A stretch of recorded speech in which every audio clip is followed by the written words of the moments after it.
ತಮಗೆ ಗೊತ್ತಿದೆ ಭಾರತ್ ಜೋಡೋ ಹೇಗೆ ಪ್ರಾರಂಭ ಆಯಿತು ಅಂತೇಳಿ. ಮಾನ್ಯ ರಾಹುಲ್ ಗಾಂಧಿಯವರು ಒಂದು ಹೊಸ ಸಂದೇಶವನ್ನು ಈ ದೇಶದ ಯುವಕರಿಗೆ ಕೊಡಬೇಕು ಅಂತೇಳಿ ಕಾಶ್ಮೀರದಿಂದ ಕನ್ಯಾಕುಮಾರಿವರೆಗೂ 3,000ಕ್ಕೂ ಹೆಚ್ಚು ಕಿಲೋಮೀಟರ್ಗಳನ್ನು ಪಾದಯಾತ್ರೆಯ ಮೂಲಕ ಮಾಡಿದೆ. ಒಂದು ಸಂದೇಶ ಭಾರತದ ಇತಿಹಾಸ ಇರ್ಬೋದು, ಸಂಸ್ಕೃತಿ ಇರ್ಬೋದು, ನಾವೆಲ್ಲ ಒಂದು ಅನ್ನುವಂಥ ರೀತಿಯಲ್ಲಿ ಒಂದು ಸಂದೇಶ ಹೋಗಲಿ ಯುವಕರಿಗೆ ಅಂತೇಳಿ ಮಾಡಿದ್ವಿ. ಅದರ ನೆನಪಿಗಾಗಿ ನಾವು ನಮ್ಮ ಸರ್ಕಾರ ಬಂದರೆ ನಾವು ಈ ಯುವಕರಿಗೋಸ್ಕರ ಒಂದು ಯೋಜನೆಯನ್ನು ಕಾರ್ಯಕ್ರಮವನ್ನು ಕೊಡ್ತೇವೆ, ಭಾರತ್ ಜೋಡೋ ಹೆಸರಿನಲ್ಲಿ ಅಂತ ಹೇಳಿ ನಮ್ಮ ಪ್ರಣಾಳಿಕೆಯಲ್ಲಿ ಕೂಡ ಸೇರಿಸಿದ್ದಾರೆ. ಈಗ ಮುಖ್ಯಮಂತ್ರಿಗಳು ಅದನ್ನು ಮತ್ತೆ ಪುನರ್ ಪರಿಶೀಲನೆ ಮಾಡಿ ನಾವು ಮಾಡೋಣ ಅಂತೇಳಿ ಚರ್ಚೆ ಮಾಡಿ ಅದಕ್ಕೆ ಅನುಮತಿಯನ್ನು ಕೊಟ್ಟಿದ್ದಾರೆ.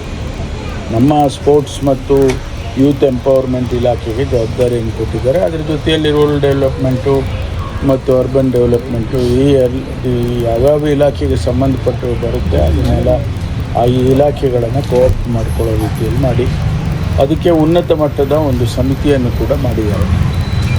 ಈಗಾಗಲೇ ನಾವು ಪಂಚಾಯಿತಿ ಮಟ್ಟದಲ್ಲಿ ಪ್ರತಿ ಪಂಚಾಯಿತಿಯಲ್ಲೂ ಕೂಡ ಒಂದು ಸಮಿತಿ ಆಗಬೇಕು ಅಂತೇಳಿ ಒಂದು SOPಯನ್ನು ನಿನ್ನೆ ತಾನೇ ಇಶ್ಯೂ ಮಾಡಿದ್ದೇವೆ. ಒಂದು 100 ಜನ, 200 ಜನ ಅಥವಾ 250 ಜನ depending on the size of the panchayat ಅವರು ಮಾಡಬೇಕು.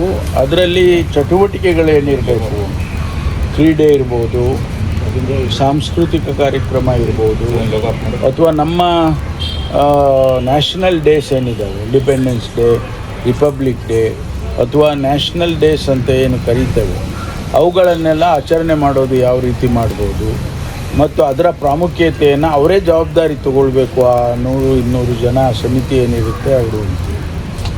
ಇದಕ್ಕೆ ನಾವು ಪ್ರತಿ ವರ್ಷ 10 ಲಕ್ಷ ರೂಪಾಯಿಯನ್ನು ಕೊಡ್ತೇವೆ. ಆ ಸಂಘಕ್ಕೆ, ಒಂದು ಸಂಘಕ್ಕೆ 10 ಲಕ್ಷ ರೂಪಾಯಿಯನ್ನು ಕೊಡೋದಕ್ಕೆ ತೀರ್ಮಾನ ಮಾಡಿದ್ದೇವೆ. ಬಹುಶಃ 1,000 ಕೋಟಿ ಆಗ್ಬೋದು, ಆದರೂ ಕೂಡ ಪರವಾಗಿಲ್ಲ. ಯುವಕರಿಗೋಸ್ಕರ ಅಷ್ಟು ಹಣ ಏನು ಖರ್ಚು ಮಾಡೋದರಲ್ಲಿ ತಪ್ಪಿಲ್ಲ ಅಂತೇಳಿ ಮಾನ್ಯ ಮುಖ್ಯಮಂತ್ರಿಗಳು ಮತ್ತು ಕ್ಯಾಬಿನೆಟಲ್ಲಿ ನಾವೆಲ್ಲ ಕೂಡ ಚರ್ಚೆ ಮಾಡಿದ್ದೇವೆ.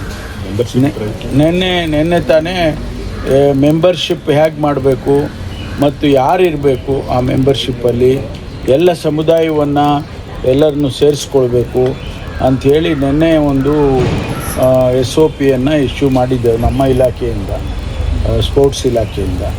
ಹಾಗಾಗಿ ಇದನ್ನು ಚಾಲನೆ ಕೊಡ್ತೇವೆ.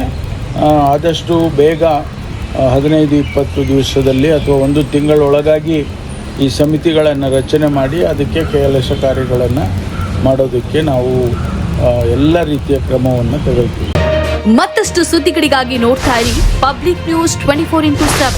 ಇದು ಸತ್ಯದ ಧ್ವನಿ.